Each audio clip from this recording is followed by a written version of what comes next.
podcast you've been looking for all along. Step into the life of urban exploration with guests from around the world. Welcome to No Tracers. Welcome back to No Tracers. This is the podcast all about urban exploring. You've probably been searching around for a podcast like this, and I'm glad you stumbled upon my show. My name is K, just the letter K. You can find me at no.tracers on Instagram, no tracers on TikTok, or my YouTube channel is just the letter K if you guys want to see my videos. If you actually want to watch this in video form and see my guests' photos, head to the Just the Letter K YouTube channel right now. Pause this on whatever podcasting platform you're listening to it on and go check out the visual version of this episode. Subscribe to the Just the Letter K YouTube channel while you're at it. Or if you just want to listen to the episode while you're on a drive, headed to a bando. If you're in a bando and you're listening to this, that's fucking awesome. Thank you so very much. Remember, guys, while you're out there exploring, leave no trace. Leave no trace that you were there. This week on the podcast, I'm speaking with KeeperOfTheSecond. He is a retired urban explorer, so this is going to be a little bit of a different episode. We're talking about his past explorations, what got him into it, the time he found a dead body with his crew. Dude, this episode is so intense. I cannot wait for you to hear it. Please stick around all the way to the end. It is an insane episode, and I hope you guys enjoy it. Before we get into it, just a few things.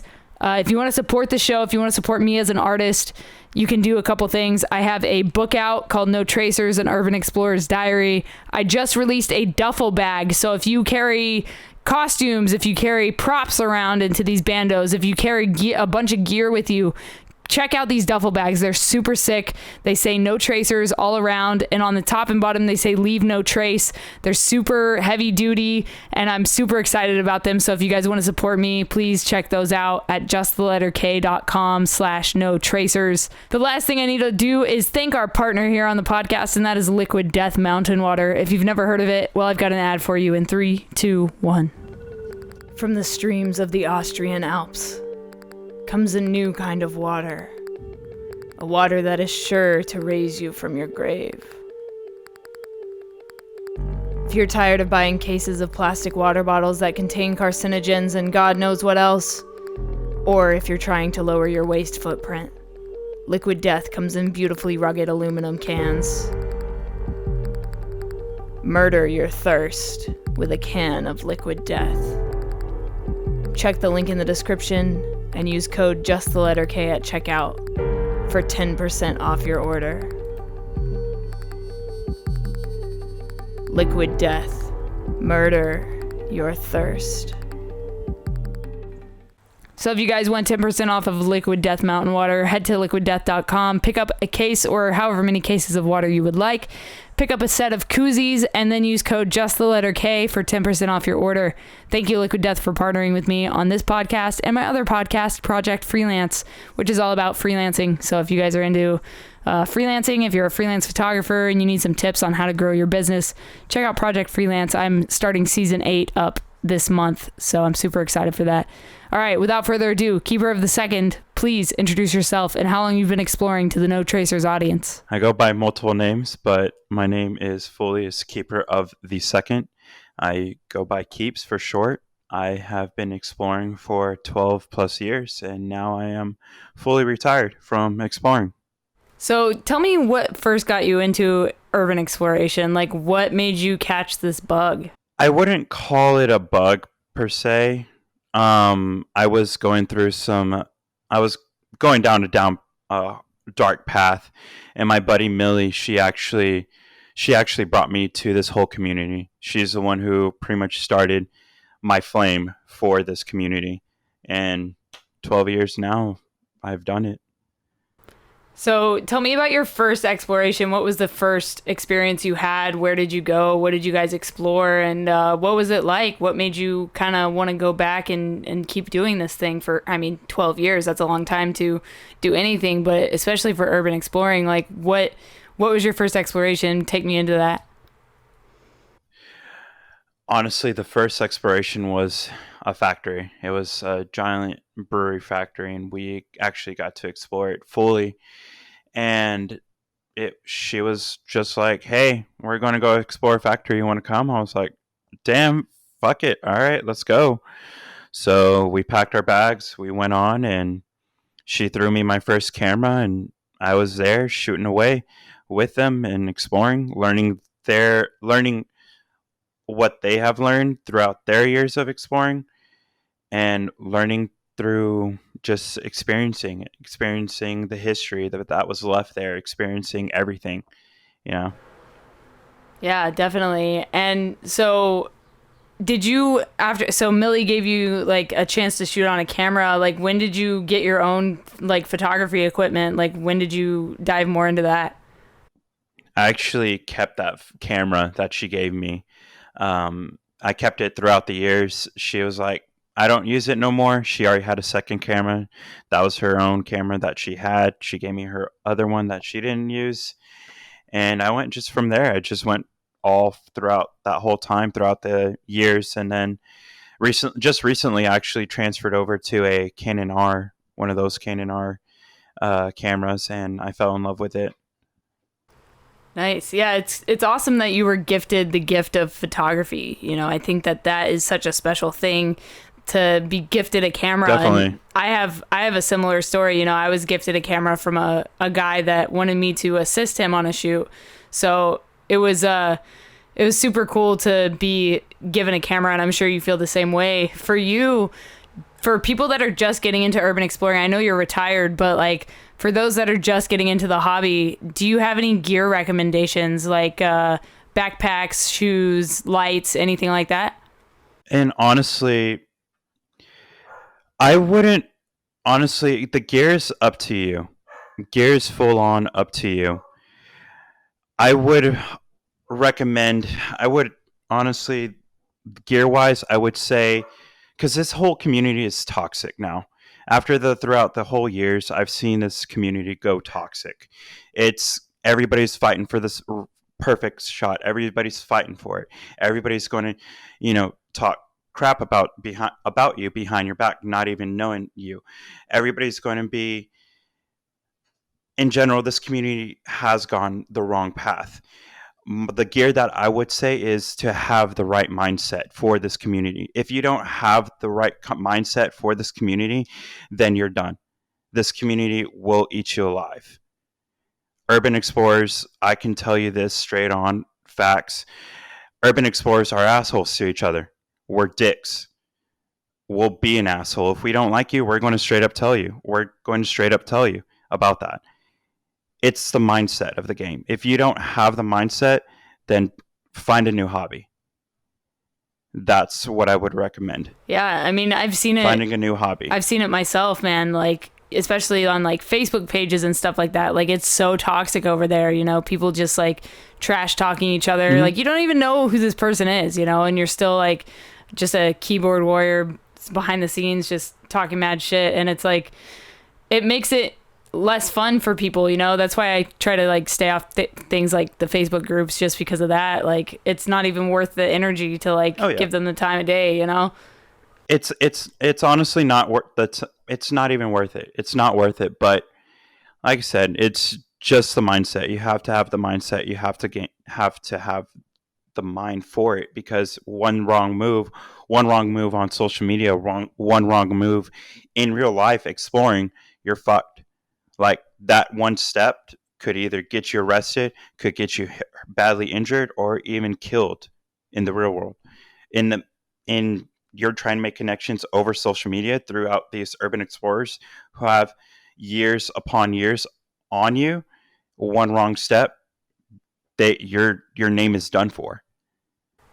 Absolutely. And speaking of, you know, real world consequences, can you share some urban exploration injury stories? I have a lot. I mean, a couple of them, I would say this is, actually, I almost fell through a floor once. At the time I was like 200 plus pound man with a 30-pound bag on my back, and we were on the second floor in the brewery, exploring it, and there was a hole in the middle of the walkway that we had to go over to go see the other side. So we all jumped over. It was perfectly fine. On the way back, we were coming.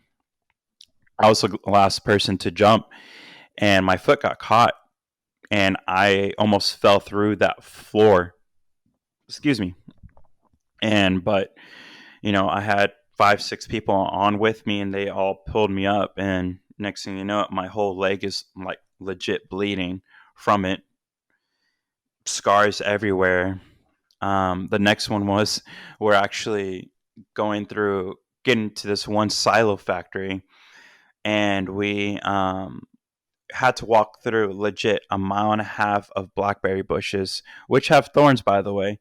So all of us, including our models that we took with us, we were all bleeding. It was fun though. It was worth it.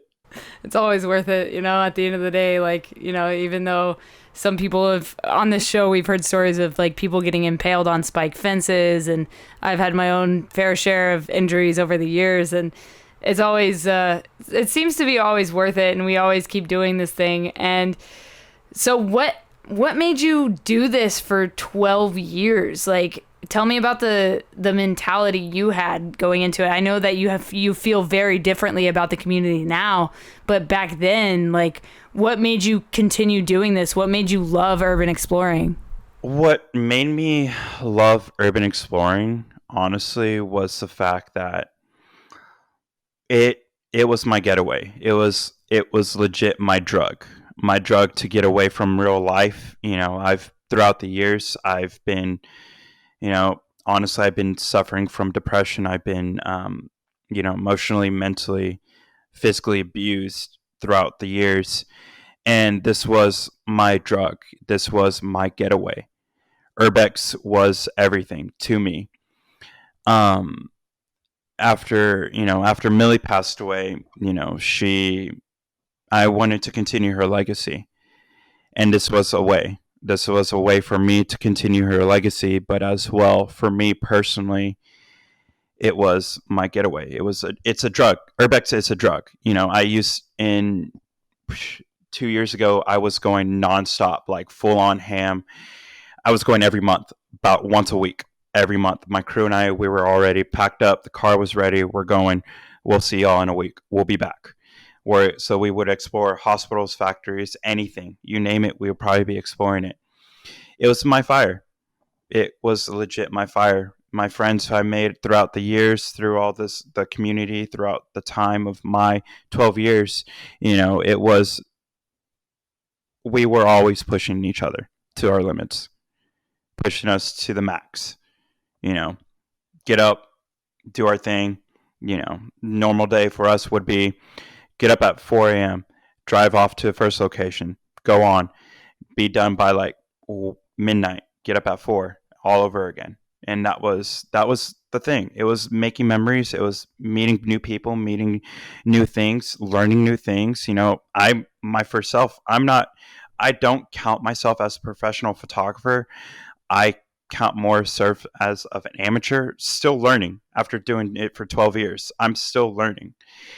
I, with these people who've done it for years, I've learned things. It was a thing as well, besides doing this, running away from my past, running away from everything, besides using it as a drug. Yeah, definitely. And I think one of the most special things about urban exploring is that when we step into these buildings, the world around disappears.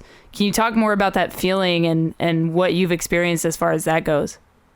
About the world disappearing, I would say with us, with the crews, I've gone through multiple crews, but the past couple of crews that the past few years with them, we will always have our phone off. Like, we would just shut off, social media, turn off our phone, and just be in a moment. Hence the name Keeper of the Second. To enjoy the moments, to enjoy every second that you have, because you never know what's going to happen to the next second. So we would just put our phone up in my bag, like all of the crew put the phones up in my bag, and we would just enjoy those moments, making memories, having laughs, caring for each other, enjoying what those people at that location were enjoying at that moment, trying to figure things out. It's playing like Sherlock Holmes, but in real life at an abandoned place, trying to figure out the history about this place. So it was a turn off. It was a shut off switch for me. I love that. I love that you like referenced like the Sherlock Holmes finding out the history of the place. I think that's super cool and a great reference there. Can you share your most risky or your most dangerous experience? I would probably say the most dangerous location probably would be the crew and I hiding at this one abandoned location for about 4 plus 5 hours from the cops. We were going from room to room, trying to, even from ceiling, trying to get up in the ceiling, hide there for a minute, going to another room, going to another floor. And these cops, to remind you, they actually went in, and we weren't expecting that. They actually went in with their dogs, and we're like, well, fuck, all right then. So that was one of the most dangerous locations that we did, but damn, it was one hell of a fun though. Hiding somewhere for like over 4 hours has got to be exhausting. I remember a time where I was exploring an abandoned jail with a couple people, and the cops showed up and they waited outside, and they like parked their like SUV or whatever up against the side of the building, so like we couldn't like see them, but we knew they were there, right? And they were parked right next to the only way in or out. And so we ended up having to like climb out the second floor window, like wrapped a rope around the prison bars and like scaled down this massive pipe, climbed over a bunch of decommissioned cop cars, and then had to hop a barbed wire fence to get out. Cause I mean, it's a jail, so it's got the barbed wire fence, like wrapped the razor wire and everything. So we had to like climb over that. I definitely got cut up on that razor wire, and my friend's shoelace got stuck in it, and she was like freaking out. And I was like, don't panic. Like, you're going to literally slice yourself open. Like, you got to stay calm on this thing. And we ended up getting out. We all had skateboards with us. So we went around the building and we were just skateboarded down the sidewalk to our cars. Cause like how would they know that we were just in that building? You know what I'm saying? So close calls like definitely. That, close calls like that make it very fun and are definitely full of adrenaline. Oh yeah. I think that's what keeps most of us going, is that adrenaline rush. It's that other drug that we love, the intensity. Yep, definitely. And what's the longest amount of time you've spent in a bando? I'd probably say about 2 days. I would say it was a big location for sure. And we weren't expecting it to be that long. We were only expecting it to be for a day, but in reality, we packed our gear just in case for overnight. Packed all of our sleeping gear, our food, water, everything. And it was just that moment. We were like, all right, cool. First we divided that whole building into 3 sections, because we got in there in the morning about like 5 or 6 in the morning, and we're like, okay, this part we're going to do from 7 a.m. to noon. This part we're going to do from 1 to 4 or 1 to 5, depending on how big it was. And then the last one was the same thing. Kid you not, on the first section, we weren't done until like 2 or 3 in the afternoon. So we're like, yep, it's going to be another day here. So we found a room, put up all our gear in there, made it comfortable for the night, and we just continue going on exploring. Wow. That's amazing. 2 days in an abandoned place. Like that's super awesome. Yeah. Oh my God. Like, I've done an overnight, but like 2 days, like that's crazy to me, like to even think about that. But I would love to do like one of my questions for you is, if you could spend a week in an abandoned place that you've explored, which one would it be? Honestly, every urban explorers like, oh, I want to stay here for this long. I want to stay here for this long. Honestly, I wouldn't want to spend a certain long amount of time at one location. I would want to go see more, because nowadays, these locations are getting destroyed left and right. So I want to get in as much as I can within a week. Maybe I could say, let's say we're all on a trip for a week. Let's go see all these hospitals for this certain time in this week. I wouldn't stay at one location. I would want to go and explore multiple locations before they're all gone, before history's lost. Yeah. No, that makes perfect sense, and I think that that's a great answer to that question. Can you tell me about your scariest exploration? And this could be another like running with the police, homeless people, paranormal. I know that you've done some like paranormal investigation stuff, so would love to hear some scary stories. Actually, everybody asks me about this, but I've actually, and this is true. This is true. My buddies and I, we were at the time we were exploring this one location, and we were walking. We were just chit chatting, scoping the place out, like what we're supposed to do before setting up. And we see this red dot, and we're like, okay, cool. Keep walking. It gets a little bit more, and it gets darker, and the drop, the red drop, gets bigger and bigger, and we follow it. Kid you not, it was a dead body, fresh dead body, laying there in a pool of blood. And we were like, well, fuck, we need to run. So we all ran out. We didn't touch it. We just saw the pool of blood, part of the body, and we just dipped. We legit dipped left, got in the car, went like maybe 2 or 3 blocks down, called the cops. I did that star 6 7 so they wouldn't track my phone, but I did that whole thing. Call the cops. I was like, hey, you know, there's a dead body here. Like, my buddies and I were just taking photos. We legit stumble upon a dead body. This is a way to get in. Here's the area where the dead body was.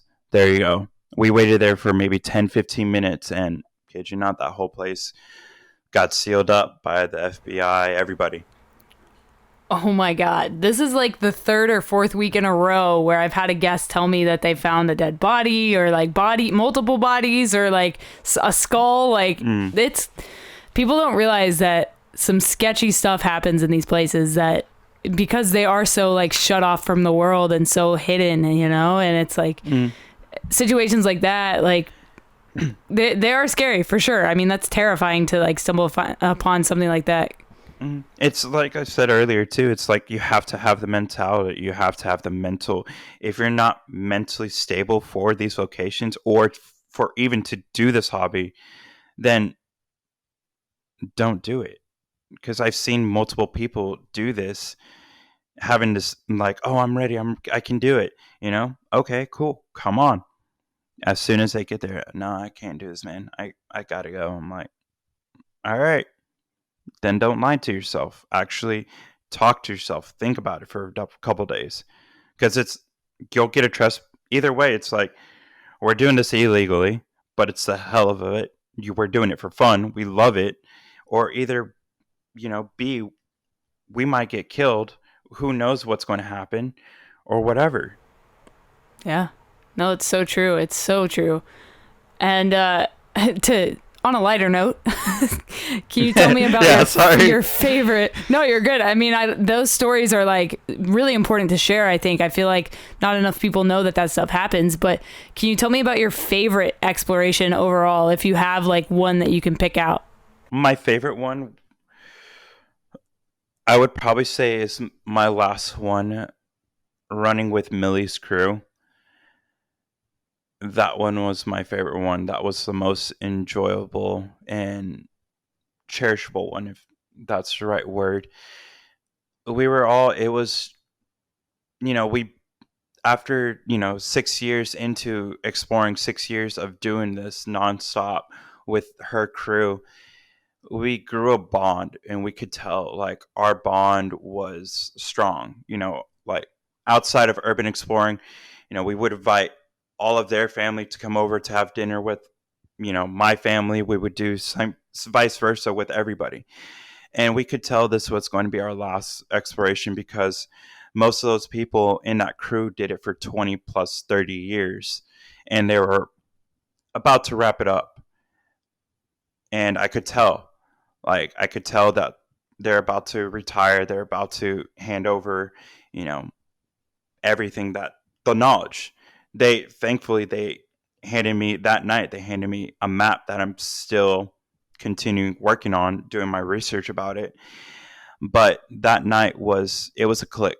We relaxed. We were having fun. We were enjoying it. We were enjoying it. We were enjoying the moments. We were enjoying the time that we had with each other. Our last exploration. It felt like more like family instead of, oh, this is a job. It felt like, we're family no matter what. Besides, if we lose contact with each other, we're always going to be there. Absolutely. And for you, did you have any bucket list items that you like wanted to hit that you finally hit? Like some of the top spots that you wanted to hit? Because I mean, as a retired person, I don't know if you still have those bucket list items or if you hit them all. Actually, I haven't. I haven't hit it because I didn't want it to get known. I didn't want the place to explode like other places around the states. This place was out of the country, but it was one of the lists that Millie had on her bucket list that she wanted me to hit up, and I can't do it. I still can't. I just, for some reason, after doing it for 12 plus years, I'm just like, I have to pack my bags. I can't do this no more. It was seeing this community go downhill made me realize like most of the places that were on her bucket list and that were on mine, I should just keep them hidden. I should just keep them in a secret until somebody stumbles upon them. Yeah.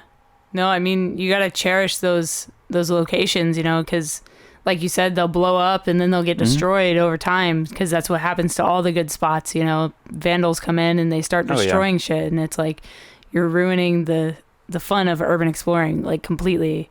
Like we're not there to destroy, we're there to capture. Yeah, it's not even besides the vandals. I mean, besides the vandals and besides the graffiti artists, it's us too. It's us urban explorers, or so-called urban explorers, destroying the places. Most of these people have lost the way of exploring. They've lost, the common knowledge of urban exploring is to leave no trace, hence your name.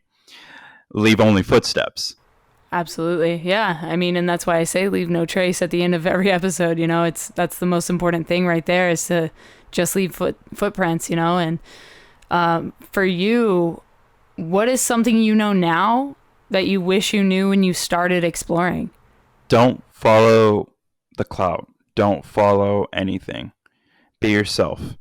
That's what I would highly recommend, because I've seen throughout the 12 plus years I've been doing it, I've seen a lot of amazing, badass, motherfuckers go down this way of the clout, of these whole urban explorers,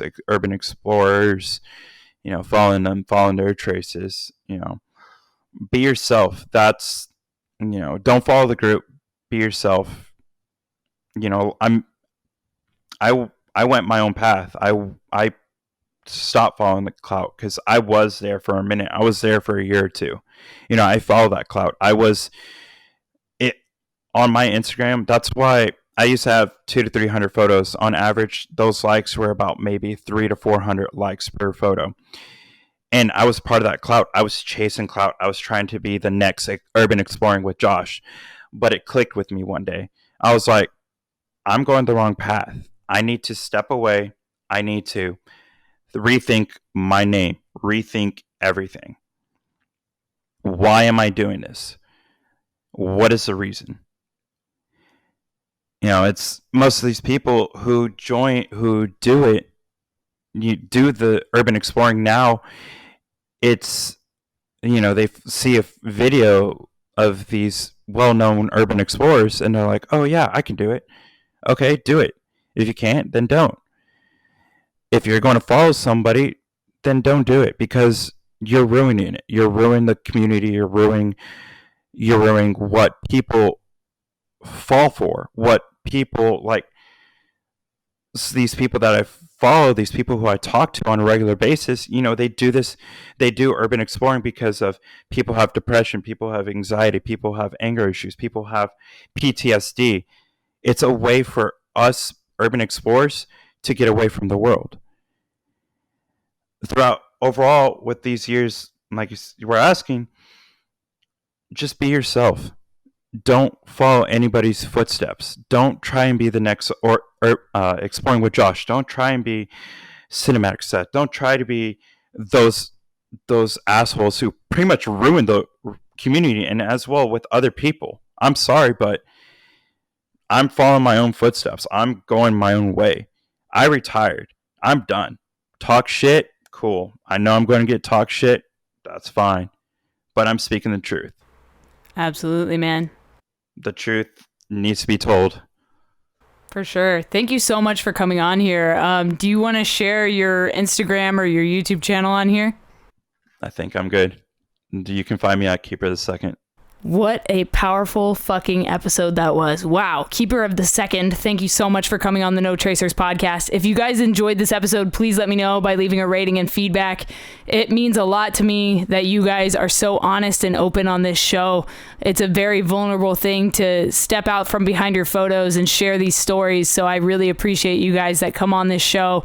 And to those of you that listen to this show and help it grow, thank you guys so much. I want to give you a discount code for a product I have. It is a duffel bag, a No Tracers duffel bag. They look so sick. I just got my own. It says leave no trace on the top and bottom. It says No Tracers on the sides and the front and back of it. If you guys want to get a duffel bag for your travels, to put your costumes in, to put your wardrobe in, to put your gear in, I've got duffel bags. Head to justtheletterk.com/no tracers and pick up a duffel bag. I also have backpacks and snapbacks and my book, No Tracers, and Urban Explorer's Diary. If you guys want to support the show, that would mean the world to me. If you want to come on the No Tracers podcast, please DM me at no.tracers. That is where I can be found on Instagram. You guys are the best. If you want to read the blog, if you want to see my photos or videos, go to notracers.com.